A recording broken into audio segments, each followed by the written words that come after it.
Damn, this funk song's really good. Let me see what other songs are on the internet. Okay, so over the past few months, I've been seeing the word funk more often than my own damn self in the mirror, man. One day, I'm seeing the 812th TikTok funk dance trend, and the next day, I'm seeing kinda homeless funk top the YouTube hype charts. And where the hell did all these god-awful remixes come from? You got Charlie Kirk funk, Laughing funk, Dreamable funk, and Breathing funk, huh? And good lord, I just remembered about Sleep Funk and literally anything Gavin Z Beats made. But wait a minute, these two are labeled funk, but isn't this funk? Or what about all these songs in the funk playlist conveniently made in Portuguese? What the hell even is funk in the first place? Well, to understand whatever this is, we gotta go back 40 years to see where this all came from. So here's a lesson in music culture presented by a physics student. Yay? Now we start this story in Brazil. And this country is a melting pot of cultures. Not only does it contain indigenous, European, and African influences, I wonder why, but the US was about to hit this pot like a rock. Literally.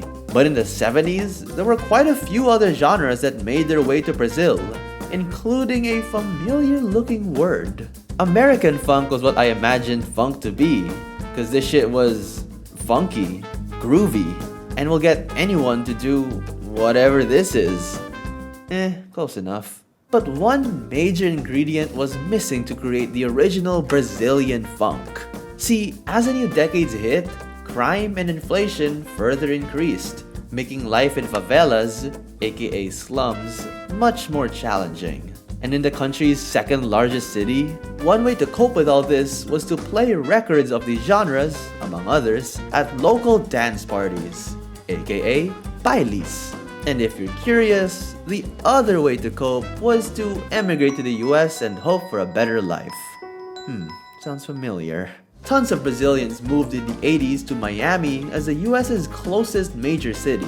And it was here where they discovered freestyle and Miami bass. Or booty bass, apparently. Records of these genres were added to the baile collection, and DJs began creating their own sound with all these influences. Instruments and beats of local religious music were added, and the lyrics began devolving into raw, sexually explicit words since that was the reality of life, unlike the tea-sipping music of bossa nova. With artists like DJ Malboro pioneering the sound, Brazilian funk, and the 36 other names it has, blew up over the years and is now seeing a new resurgence thanks to one other genre. Even though the rapper who coined the word funk related it to American funk, this genre has almost nothing to do with baile funk. Influenced by 90s Memphis rap, funk music is known for its lo-fi aesthetic, use of old samples, heavy bass, and the occasional use of that iconic cowbell 808.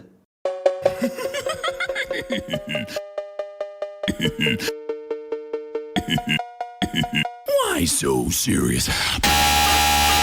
Wait, does that mean that this is actually... Nah, I'm not buying it. Especially because the funk that defined the 2020s came from Eastern European producers who combined OG funk with various elements of EDM.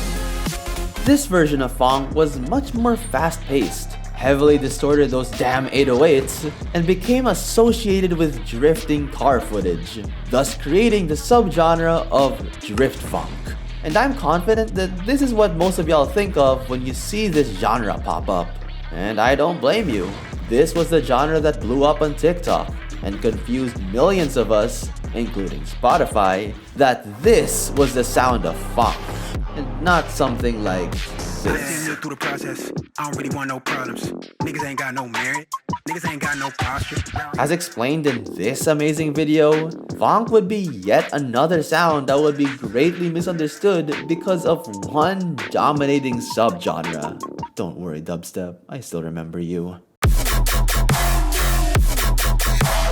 Back in 2022, almost every funk song in the playlist was drift funk, and didn't even contain the original pioneers of the genre. But come on, man, it's been over 4 years since then. I'm sure Spotify learned their lesson now and finally gave the original "Why the hell is Brazil in here? And what the hell is that song doing?" You know when I said that drift funk was what people thought funk was nowadays? Well, it's about to get so bad that even Wikipedia had to disambiguate funk from funk carioca, even if they're completely different. And it's all thanks to Brazilian funk, which is supposedly a hybrid between funk and drift funk, as popularized from this song. But here's where things get a little complicated, since Brazilian funk isn't even Brazilian or funk.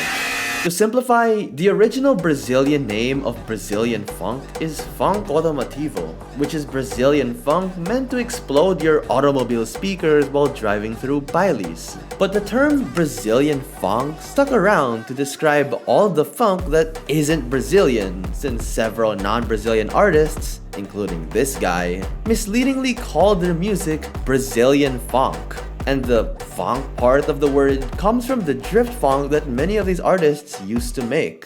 So for the cost of simplicity, we now have to deal with Spotify putting every Brazilian funk song in the funk playlist. Thanks guys, really appreciate Tralalelo Tralala being sneaked in there. Really needed that.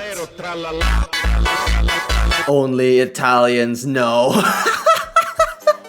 And no matter how much you hate this stuff, are we really surprised that they've gone mega viral over the past year?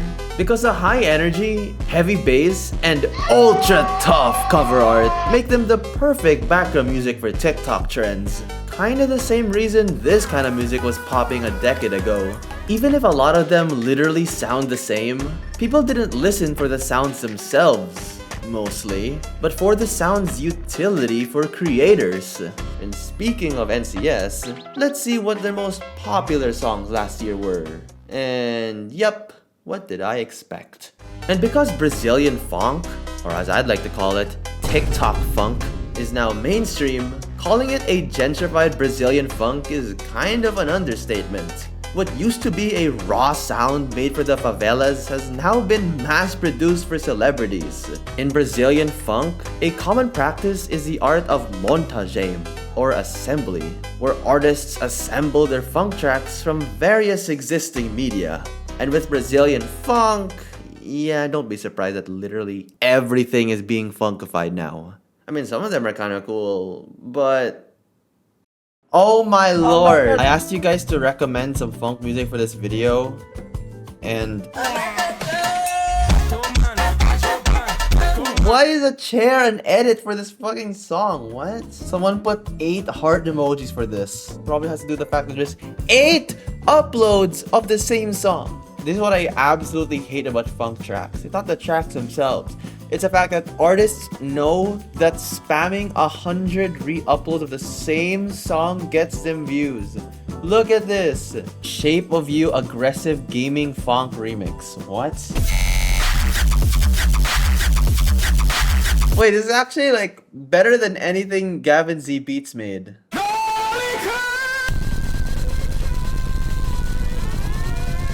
The fact that they have the gall to copyright this song is actually ridiculous, bro.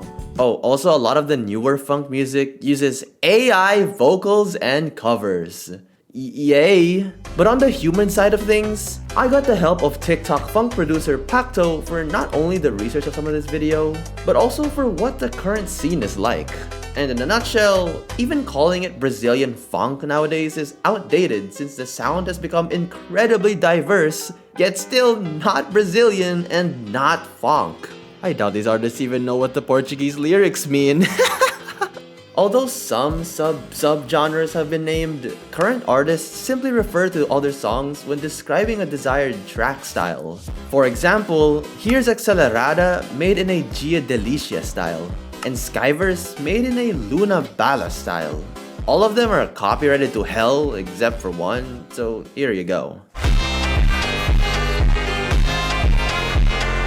So, if you're looking for some quick cash, just make some ultra tough funk for these kind of videos and you're set for life. So since my last video flopped, I hope y'all will enjoy my masterpiece. Look at this dude. Wait till you see the. No.